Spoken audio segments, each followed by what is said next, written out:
all right, the Timberwolves are about to start. The Wild are in full effect, so you've got Judd's hockey show that's going to be dropping multiple times a week. We're going to incorporate Wild discussions on Mackey and Judd, the main show. But, what do we do for Timberwolves? We used to have a podcast called Raised by Wolves, but we haven't had any episodes since we lost a ton of our staff like a year and a half ago, and so we just haven't had the staff to staff a show like that. But, how can we – the Timberwolves are interesting. There's a lot of off-season interest, so how can we help capture that and bottle that and just keep Timberwolves discussions front of mind here on Mackey and Judd? And so we got Talking Twins as well, we didn't really do it after the trade deadline because we just got sick of them, but we did Talking Twins on a regular basis in the first half of the season. So let's not reinvent the wheel here, boys. Let's just call it Talking Timberwolves. Mm-hmm.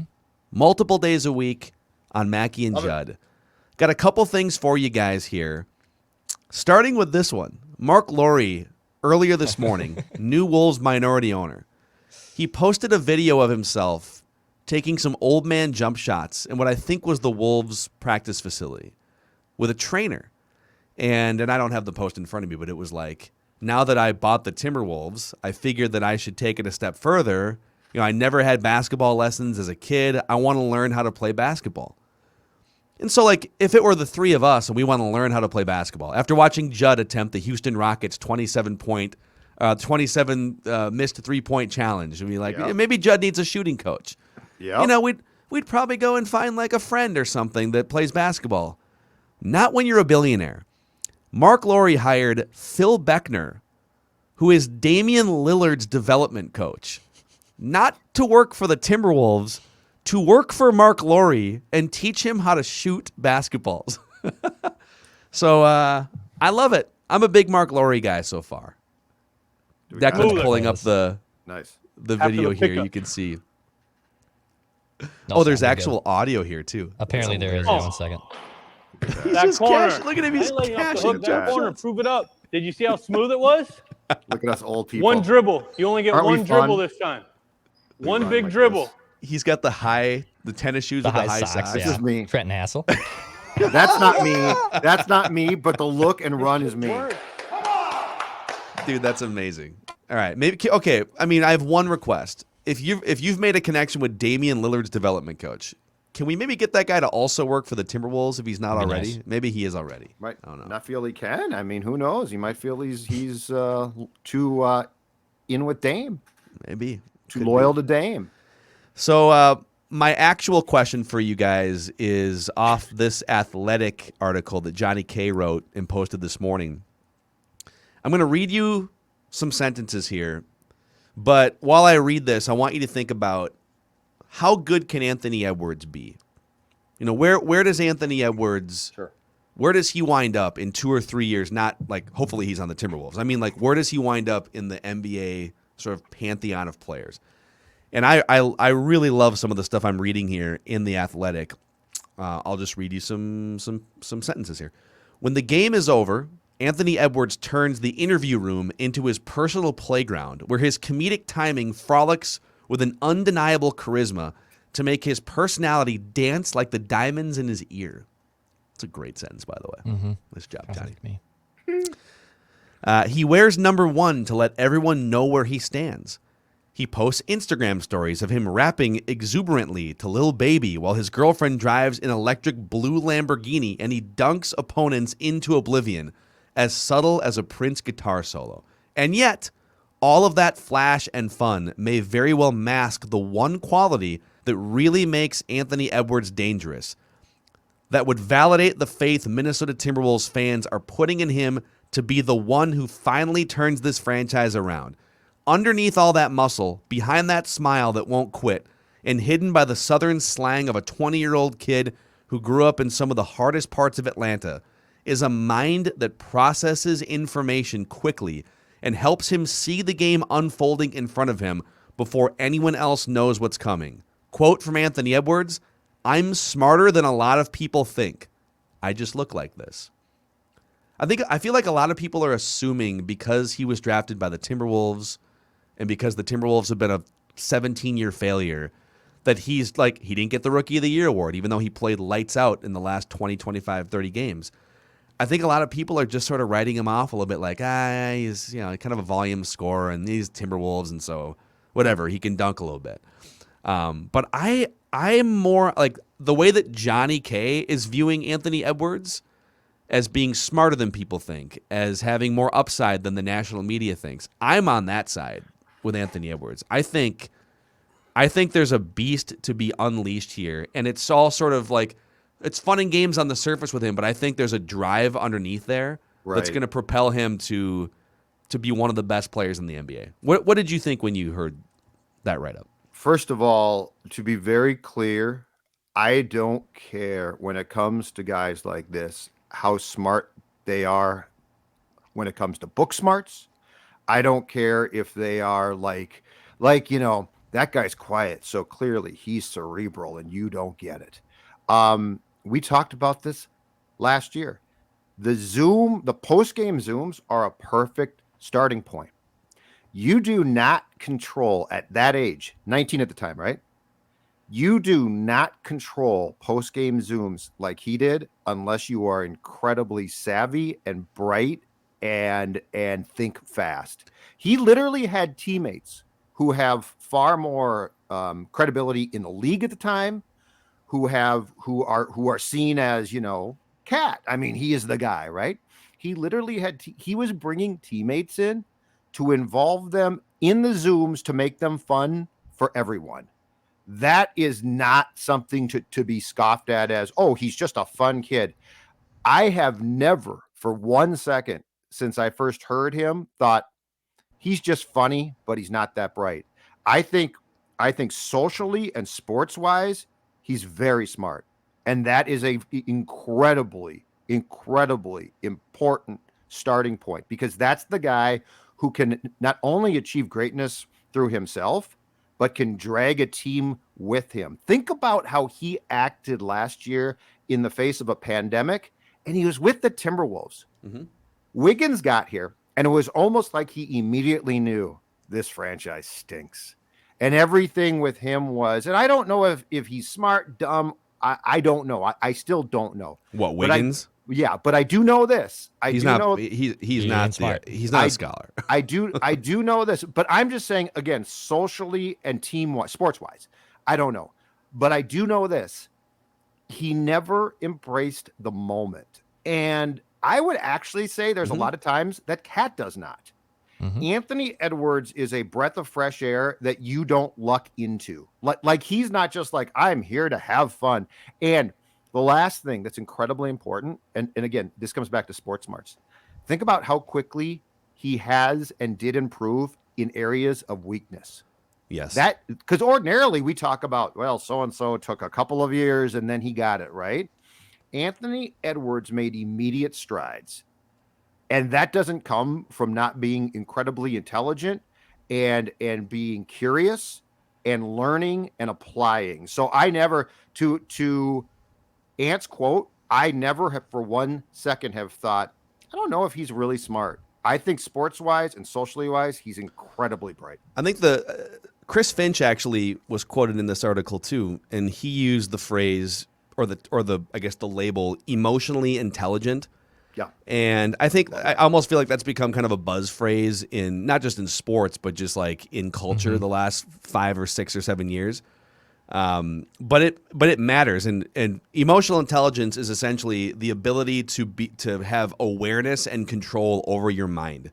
Mm-hmm. And I remember this. I think this was on a separate podcast. This wasn't on Mackey and Judd. This is like 6 years ago on a separate podcast project that I worked on. And I did like a 45-minute interview with George Mumford, who is back in the 90s and the early 2000s. George Mumford was Phil Jackson's essentially personal mental coach for his team. So like for the Michael Jordan Bulls, for the Kobe and Shaq Lakers, and this guy would and other teams too, but like he would work with some of the best players in the world on mentality and emotional intelligence. And I asked him one time, I said, all right, when a player is at the free throw line and they're on the road and it's a playoff game and there's 18,000 opposing fans screaming at you, like imagine Giannis in the playoffs last year and they're counting down from 10 or whatever, and it's like how do you block that out and shoot a free throw like it's an empty gym? Mm-hmm. And I'll never forget the way that he responded. He said, it's about putting space between the mechanism and the response. The mechanism being like whatever's happening, and then your response mentally to whatever's happening. And so like when basketball coaches talk about emotional intelligence, I think there's some social savviness there too, but it's about self-awareness. Yep. Chris Finch talks about being able to walk up to Anthony Edwards with some criticism or with whatever, critique or whatever it is. And Anthony Edwards doesn't respond by getting defensive or lashing out. He'll take in the feedback, put some space between it. He's not going to get mad right away. He'll absorb it, and then he will apply, right? Mm-hmm. And I don't think when you hear people talking about him in that way, I don't think it's any coincidence that his first 20 games were kind of a disaster last year. Chris Finch comes along, and Anthony Edwards absorbs some new things. His last 40 games, as a freaking 19-year-old rookie in the NBA, train wreck franchise that fires a coach mid-season, right? And in his last 40 games, he transforms and averages 24 points a game, 5.5 rebounds, 3.5 assists, and shoots 45% from the field. Like, people are focusing on the first 20 or 30 games around the country because he's a volume scorer. But if you just look at his last 40 games, I think people would start to put him in the category of not only like rookie of the year, but like, oh, is he going to be a Donovan Mitchell? Is he going to be one of these combo guards that takes the NBA by storm like we've seen a handful the last few years? So I'm kind of all in on Anthony Edwards, and reading this article only fortifies that stance for me. I think what he's going to be too, if this makes sense, is I think he is going to be Jimmy Butler in a positive way. Like if Butler feel good, he's like feel good Jimmy Butler. Yeah. But like if Butler took his personality is great. Like if Jimmy Butler wants to be charming, he's outstanding. So if Jimmy Butler took his personality and channeled it for good and for fun and for look, you're still competitive as hell. So I'm not saying that, but if he took himself and said, if he had come here and said, you know what? All right, Cat and Wiggy, a little bit different, but I can help here. I can help, right? And he said, I'm going to help them, and I'm going to lead them, and I'm going to be the alpha, but I'm going to do it in a really positive way, not mock them, and not think about the difference that makes. And Ant, to me, is incredibly positive. He's fun but competitive, extremely important. But most of all, he also wants to improve, too. He wants to improve. And there's a lot of guys today who I think I'm really good. He clearly didn't. He clearly thought, I'm good, but I can improve. So, yeah, I am in. I am totally in on the personality. I think it's huge to have that. Mm-hmm. Yeah. So we'll see. The first game, they got a bunch of home games. They play the Rockets. Their schedule is very favorable. They get the Pelicans twice without Zion. So I think it's like 7 home games in the first 8 starting Wednesday night at Target Center. And I feel like they should get off to like a 5-3 type of a start and just get some good momentum going. So write that down tomorrow. We got to write that down. Damn right we do. I got some. I think mine's probably going to be very Wolves-centric tomorrow. It's opening night. How can it not be? Yep. So, all right. So, talking Timberwolves here on Mackey and Judd. Now, all right. Every Tuesday, Declan also goes in the archives, and he finds teams from Minnesota sports past and quizzes Judd and I on these teams, or Judd and me, I guess, would be the grammatically correct way to say that. This is Random Season Recall. All right, fellas. Oh, my God. Oh, my God. Judd, you're going to have to dig deep here. Oh. Remember these teams that you love so much that you just always love to go back? No, I don't. I was doing the prep for this morning, and I was like, oh, Judd's just going to be so thrilled that I picked the 2005-2006 Minnesota Wild. You're on your own here. Yeah, and I'm on my. So what do you mean? This is your sport. This is your wheelhouse, dude. This is one of the most boring, no identity teams. It's the first year after the 04-05 lockout. See, you know things. That's what I remember. I wouldn't rule out old Macadac either. I think Macadac. Yeah, Macadac actually comes through sometimes. He like always is like, I know nothing about that season. I don't care. And it's like, Then all of a Gabrick sudden he'll with just rail 23 off the point goals. total, and Yep. he numbers the captains, and And he's better at point totals than I am because he's good at math. Yeah. Math. And I'm bad at math. No guarantees here. I fault Benilde St. Margaret's, by the way. Benilde Yeah, a St. lot of money for Margaret's that. All right, yeah, a lot of money let's start. for, Let's start with this one. How many points for the 2005-2006 Minnesota Wild?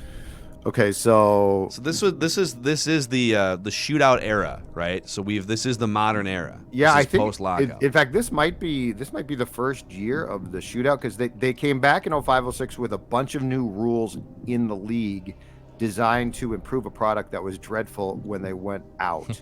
Yeah. And they did make the playoffs the next year or two, but I don't know if this team made the playoffs. So, okay, yeah, this is where it's tough. I feel like it was like 06, 07. Okay, actually, I can help you with this. Okay, see? Because I remember they played the Avalanche. Yes, they got eliminated by the Avs in the first round. So the Vikings. I was in. I'll give you. I'll pinpoint a year on this. I remember being at my college house with roommates off Como. Okay. And that would have been. Okay, well maybe this doesn't help. I lived there, 05-06 and 06-07. Okay, 06-07. So 06-07, I believe they played. I believe they made the playoffs that year, and I believe they played the Ducks. 07-08, they played the Avs because I recall that in April of 08, the Vikings made the trade for Jared Allen, and the Wild was playing the Avs in the playoffs that April. I remember that. So I want to say this team might have missed the playoffs. That sounds about right. So I think we should shoot for a lower point total. So usually 87 to like 92 points is sort of the bottom end of the conference. And there's still plenty of points available at this time because we did have shootouts. So the loser point and all that good stuff. Yep. So I mean, I'm thinking like probably in the low. They were competitive, so we got to be within 3. Mm-hmm. You know, like 82 points, somewhere in there. Okay. Yeah. Okay. I have no memory of this. 82. Final answer. Yep. Within 3. Yep. 84. 84 points. Oh. 84 points. Awesome. See, 84 Macadac? points. See? Hockey Whisperer. Macadac. Pulling into town, baby. So this was indeed then a non-playoff team. Correct. Yes. And Judd, you have it flipped. They played the Avs in 07. They played the Ducks in 08. Oh, did they? Okay. Mm-hmm. Yeah, because I know they played the Avs when I was in that house in college. That would have been 07. Okay. Mm-hmm. That doesn't help us with this season, though. No, but it establishes the fact that this was a non-playoff team, which actually does help, which means that Dex picked like one of the worst freaking teams he possibly Random could have. season recall. Yeah, it's a random season. I'd like the 83-84 Welcome North to the Stars, segment. please. Okay, Yeah. Dex, next week, do the 83-84 North Okay. Stars because I'll mix Judd's in the thumping North his Stars. chest. Let's see if You he got can it. pull it off. I'd be far better off than the 05-06 Wild. All right, next question. Question 2. Who led the team in points that year? Just a name. I don't need the number. Just who led the team in points? Okay, Well, Gaborik was on the team. Gaborik's still How there. healthy was he? That's the question. Right. So Gaborik is so let's Brunette go through. was probably on the team. Let's go through some names, Phil. No. Brunette over to Gaborik. Back to Bouchard. Yeah, Pierre-Marc Bouchard. Love PMB. But he I had mean, the Gabby's concussion the problem. Gabby's the guess. Gabby's 50 the something. obvious guess for goals as well. Is he as obvious for points? Like he's the first one that comes to mind, obviously. But would there be anybody else points wise who could have weighed in on there? I'm inclined to believe that Gaborik's probably the best guess because if we're wrong, we'll be pissed off. Okay, Gabby. Marion Gaborik. Final answer. Yep. He's probably hurt. Guy's always hurt. Yeah, it was good. 66 points in 65 games for Gaborik that year. He had a good year. 38 goals. Oh, that is good. Good year, but did not lead the team in points. He had 66 points in 65 games and didn't lead the team. Wow. Okay, what about Rolston. Rolston? That's what I was gonna say. So we're talking Brian Rolston. We're talking.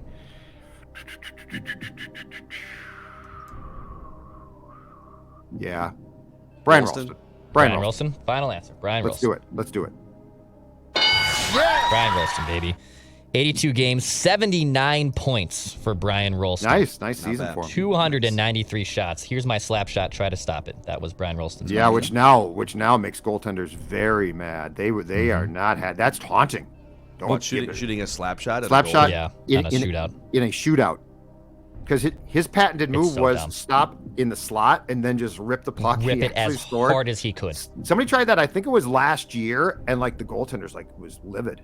But your job is to score a goal. That Yeah, is I know. correct. Yeah, I know. I'm not not defending the goaltender. I'm saying that's one of the many Weird. hockey code things. It makes me want to pull my hair out of this sport. a lot Question of no- code. Don't violate the code. The code can go to hell.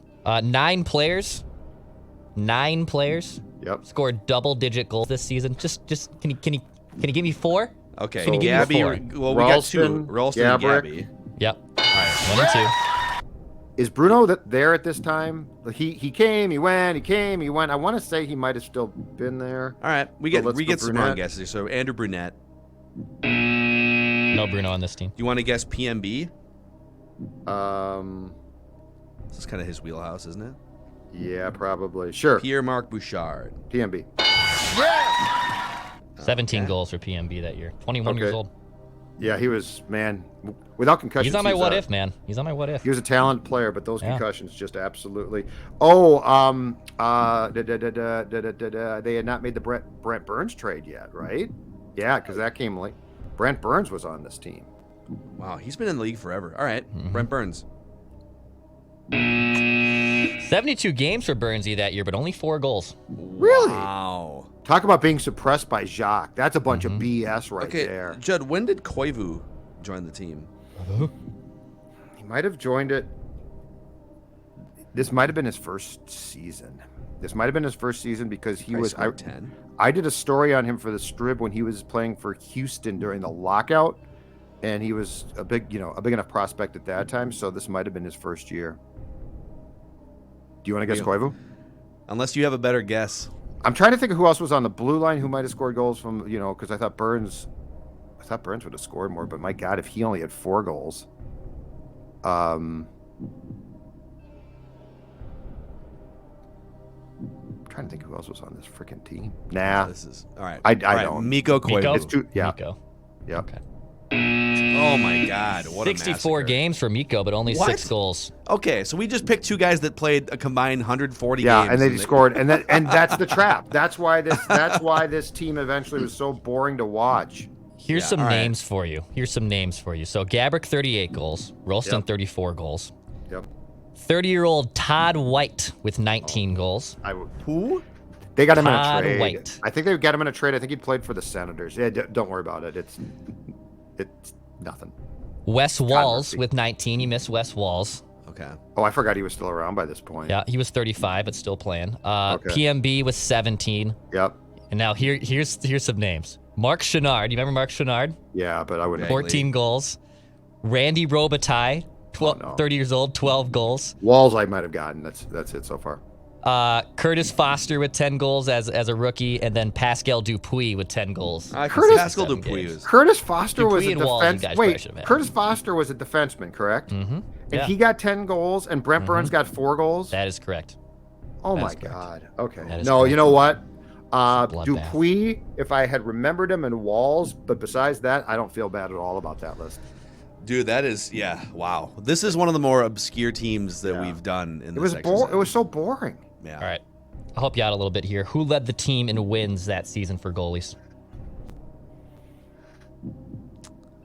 Well, so this would have been Rolly the goalie was in Edmonton by now. Yeah, Wasn't he was gone because They went to the Cup they, this they, year. against Carolina, and Eric It was a Stahl, who was a 7 seed. kid, who won it.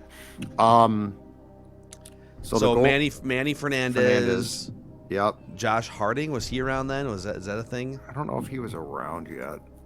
I don't think probably he, Manny I don't Fernandez. I don't think he was. Who was his backup? My God.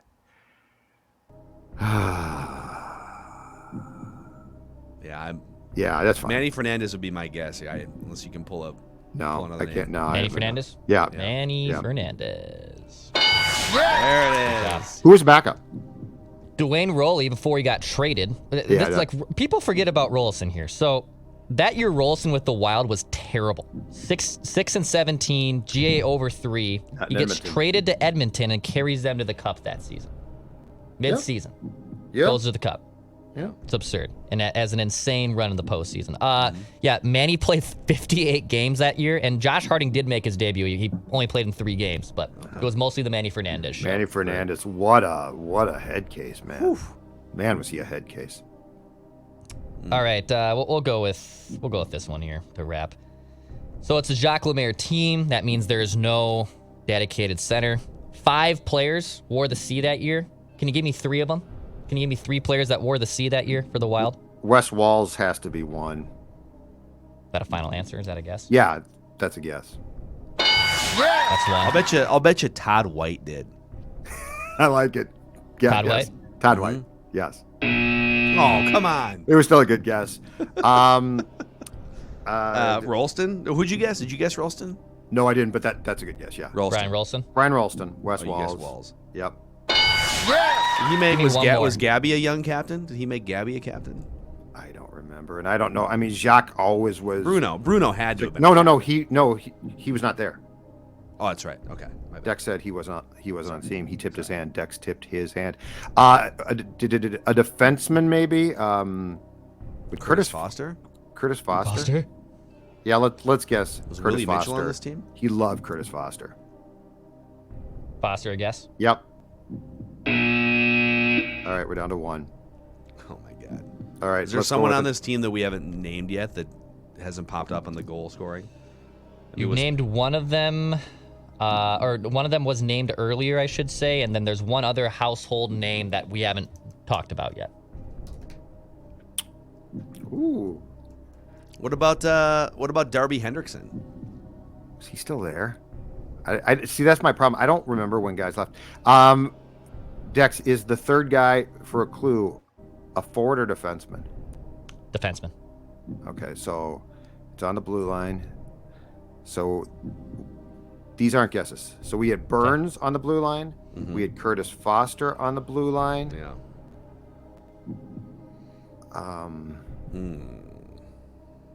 I'm trying to go through who else Declan gave us for the scoring thing, because most of those guys obviously are forwards.